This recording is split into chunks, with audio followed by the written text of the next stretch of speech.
Every year, we have our annual meeting here at Bethany Church, which means that as a congregational church, depending on your background, some of you may have been raised in an Episcopal church, Baptist, Pentecostal.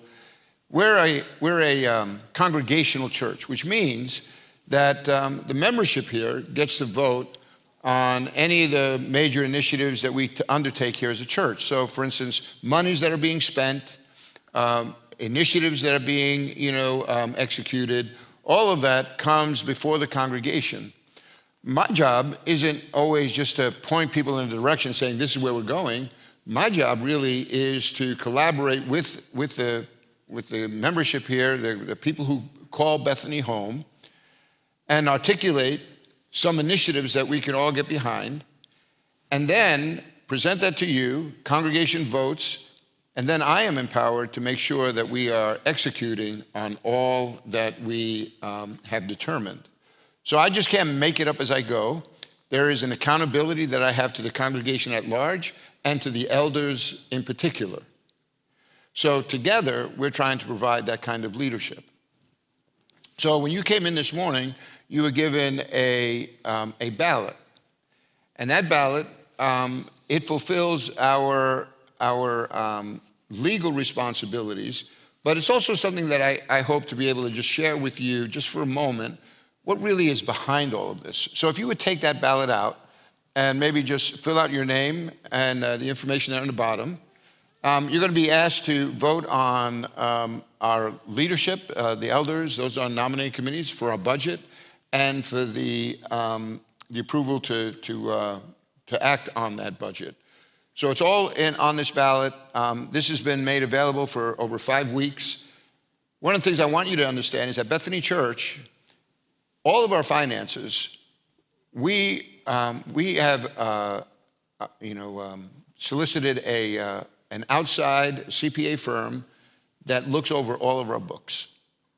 So every year we go through a full audit so that we make sure that all those financial statements that you get are to the penny. There is an attitude that we all have here that we want to live life above reproach. So there's no question that we won't field any questions that you have on what goes on here. It is to be an open book. And so we don't take lightly this time that we gather together. People will say to me, well, I've been a part of a lot of churches. How come you take this vote during a worship service? Well, the answer's simple.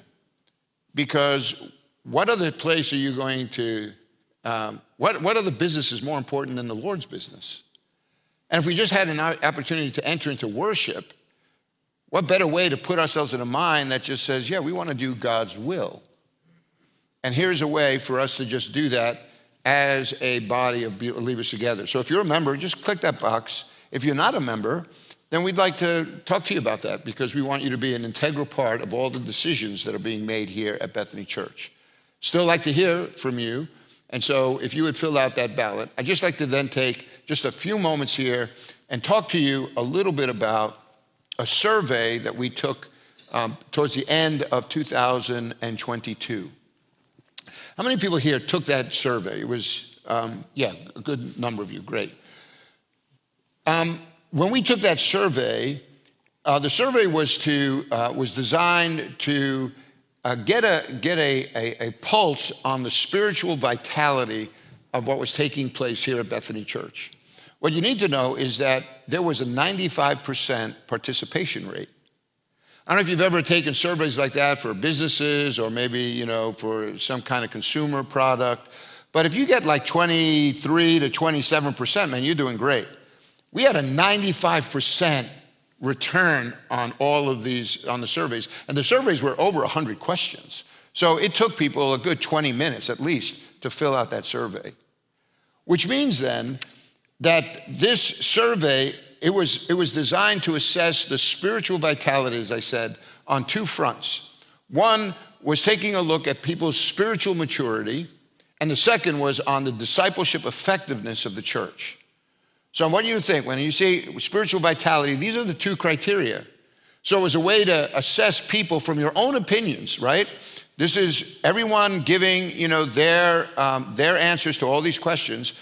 But the design of the survey was so that you might get a heartbeat for the vitality, the spiritual vitality within the church on these criteria.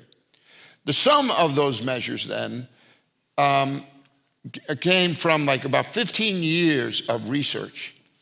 What went into the surveys as 2,500 churches all across the country over the past 1,500 years have been involved, over 500,000 data points.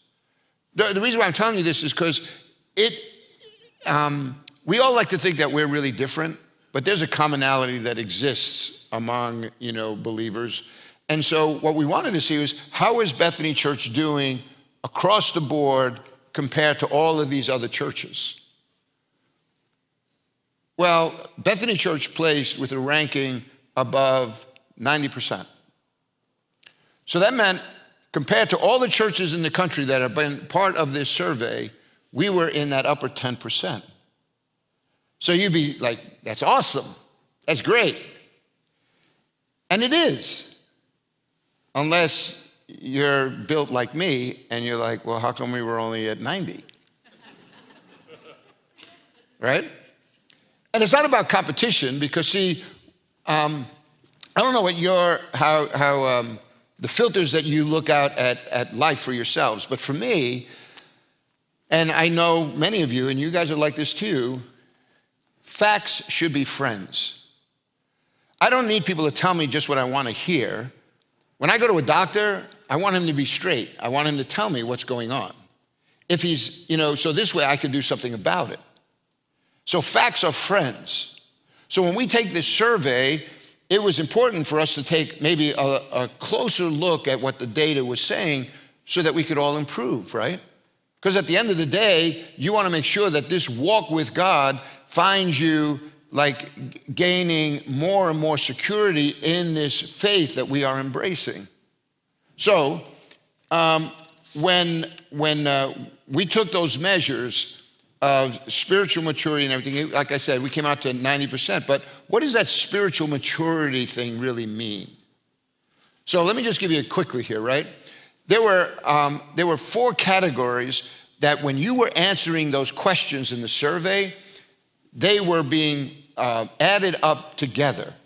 One of them had to deal with beliefs, like people's personal knowledge of God. And how you answered that question was demonstrating whether or not you felt you were growing in your understanding of who God is. The other one was personal spiritual practices. It had everything to do with reflection on scripture, like Bible reading. It had to do with prayer. It had to give with tithing, my financial support of the work of God here at Bethany. It had to do with faith in action. So it was not only about how am I sharing my faith in evangelism, but also how am I serving those in need. And then lastly, it was about virtues. Are we, as a result of our faith in Jesus, growing in our love for God, right? Is there more of a joy in my life? Is there a peace in my life? Is there patience, self-control, the fruits of the very Spirit of God that now lives inside of us? So when you answered all of these things, it was placed on a graph, and the graph demonstrated that we were very strong in that upper quadrant here. Now, when you look at this, where do you think, if there's going to be a deficiency, where do you think that deficiency may have come from? Well, if we could just go back to that last slide for a second, I just wanted people to see that where the deficiency came in was in 2 areas. One was tithing, and the other one was in serving those in need. And it was interesting, when we went under the covers to look at that, it says that in terms of people's generosity to the work of God, we were ranked somewhere around 29%, on the 29th percentile. When it comes to serving those in need, when the category was then looked at a little closer, it said serving those in need on my own, people were above average. But serving those in need through the church, we were below average.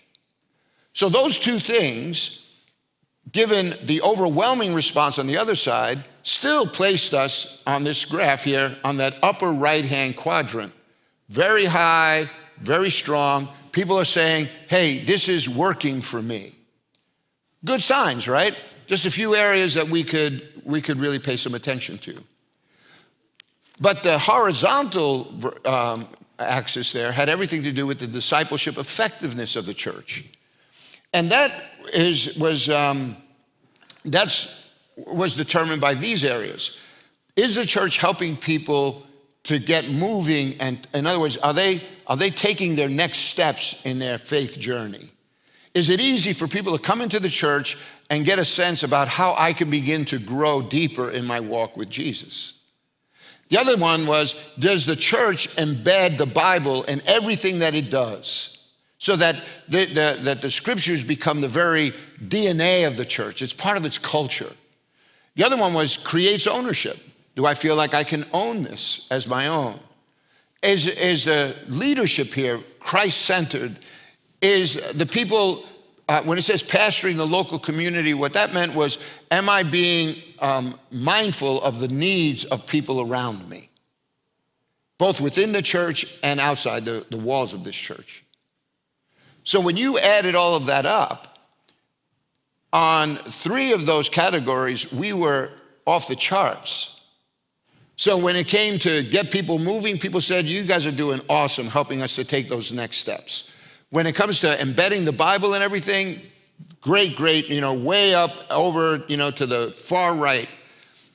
Christ-centered leadership, people were very satisfied with the ministry leaders that we have here, with its pastors, elders, way over to the right.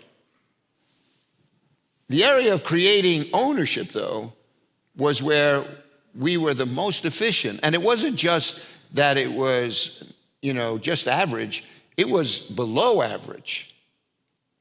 So it's like, if you said you had 2 people, one person gives $1,000 and another person gives $1, and then you were to turn around and say, well, the average giving in the church is $500. Well, that's not true. One guy's giving 1,000, one guy's giving 1. You just don't add it up and then divide by 2, right? Like, that's not how this works. So what happened is, on those 3 areas, get people moving, embedding the Bible, Christ-centered leadership, we were all the way over on the right-hand side.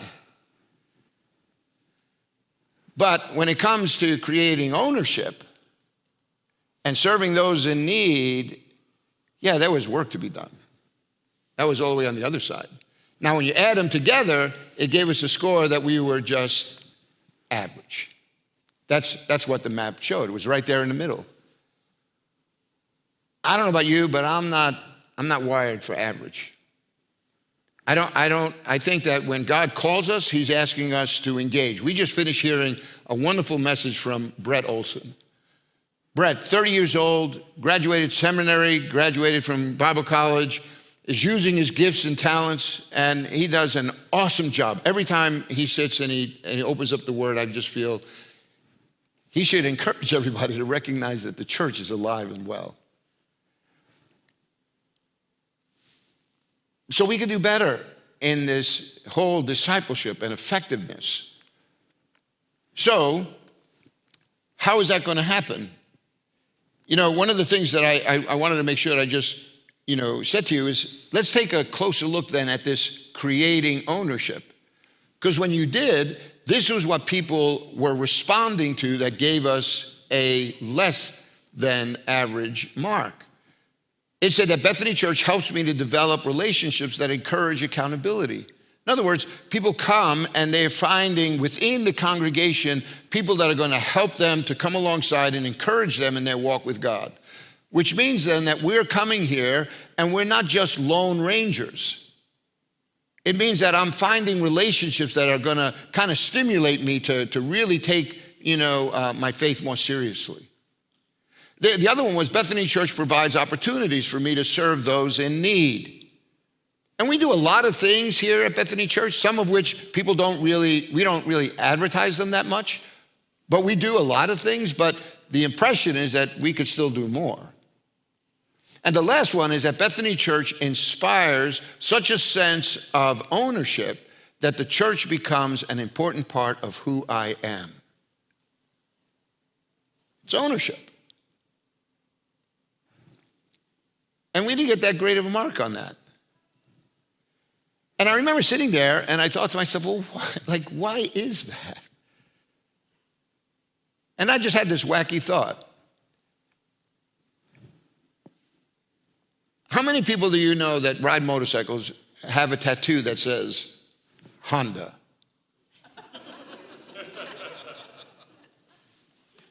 Well, why are you laughing? How about Yamaha? Yeah, right? Probably not. If they're going to wear a tattoo, what's that tattoo? Harley. Why? Because there's something about the ethos of Harley that people resonated with. Why don't we resonate with the very church that we say that we're a part of? So that it inspires me with such a sense of ownership that the church is an important part of who I am. See, unless that happens, then our attendance is more passive. People will come and they said, we like the programming. We like the services. We love the music. I leave and I'm encouraged. I love the fact that you have breakfast here so that people come, we have a cup of coffee, we could sit around and chat a little bit. But everything is on a consumer kind of a basis where I am just passively taking it in.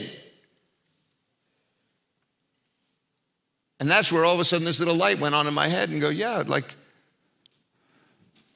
we got to open the door and let people come and invite them into a more integral part of what we're doing. Because all of these all these things are only going to matter if the church really is moving itself forward. And that's the challenge, isn't it? The challenge is how do I go from this passive kind of engagement to an active partnership?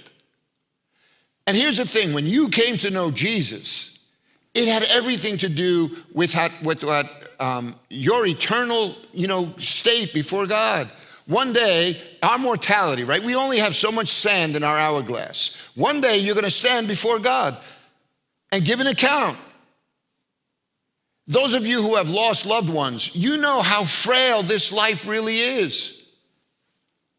Many of you know, I lost my son just about 2 years ago now.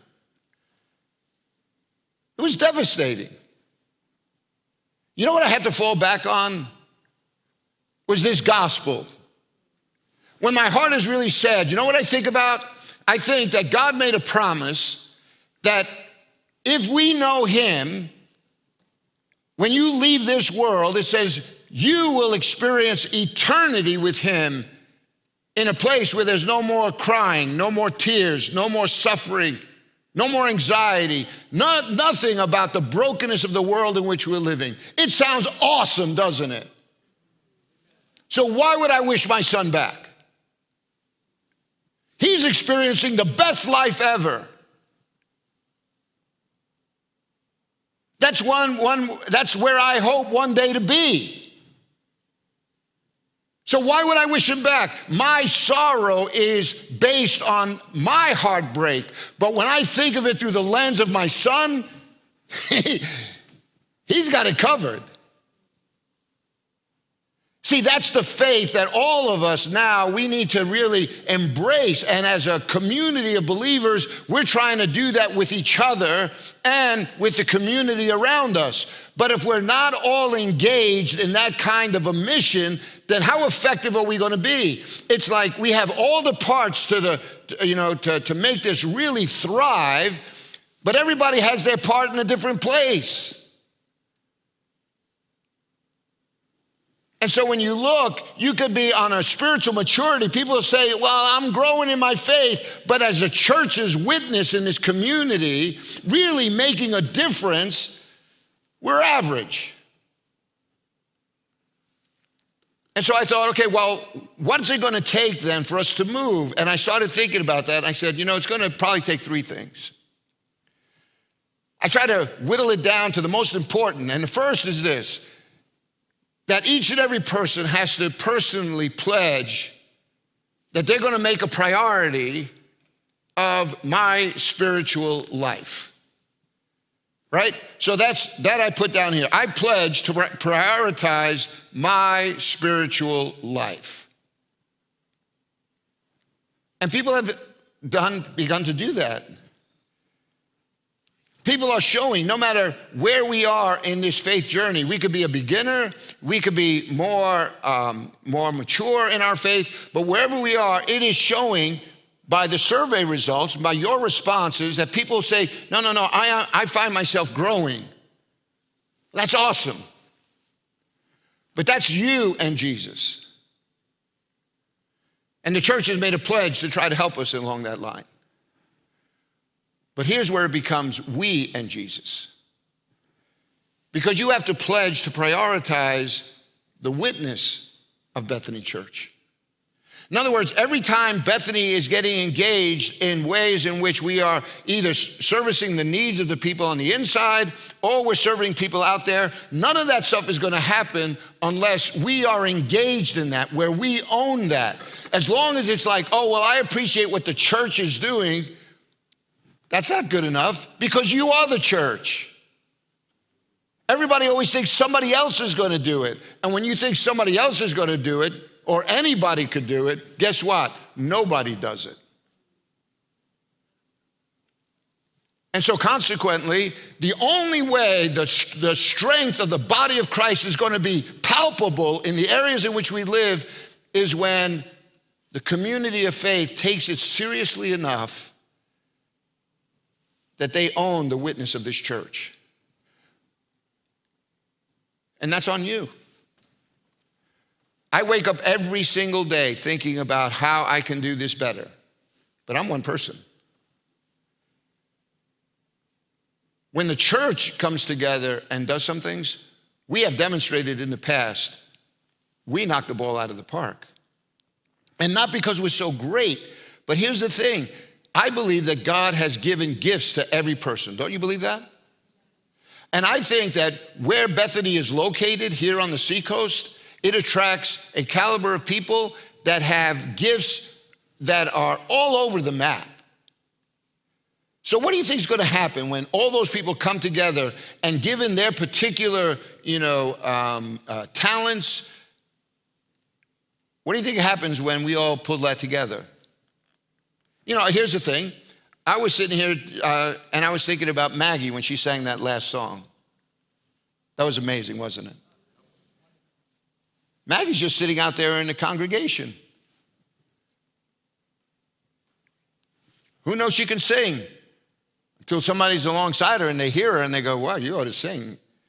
She gets up here and sings and it makes everybody feel great, doesn't it? I was thinking, this is no joke, when she was singing, the clarity of the sound was awesome. You could hear the piano, right? You could hear them, you could hear her sing like really clearly. And I'm thanking my brother because he's working over there on that soundboard.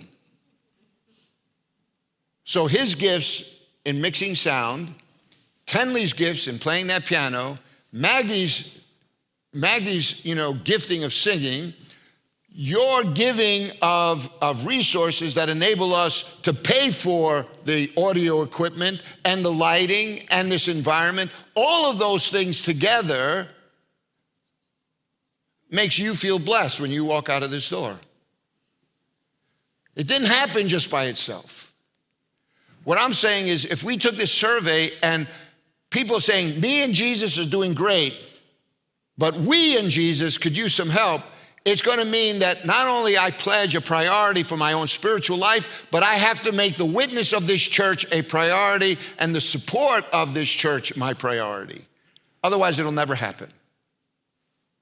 And one day, here's the thing, one day, you're going to stand before God and he's going to say, what did you do with the gifts that I poured out into your life? Because he gave you those gifts for the common good. Everybody doesn't have to do the same. But those gifts, they come out, and the next thing you know, when we combine them all together, it's awesome. So here's where I land the plane.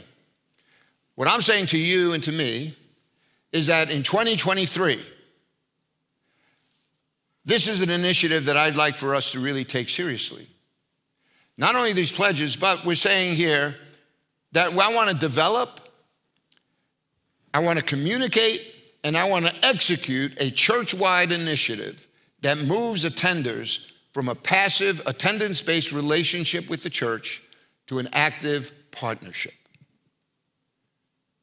That means the goal. The goal is not for you just to sit in the pew and take it in. The goal is for you to sit in the pew, take it in, and then give out. And if we find a way that can tap into your unique gifting and your availabilities and your time, I'm telling you, nothing, the gates of hell will never prevail against us.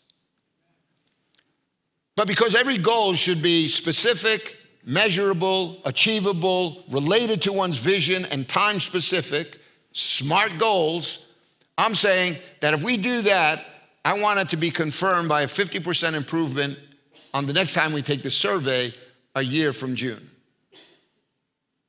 So everybody will know how good we did. It's kind of like this.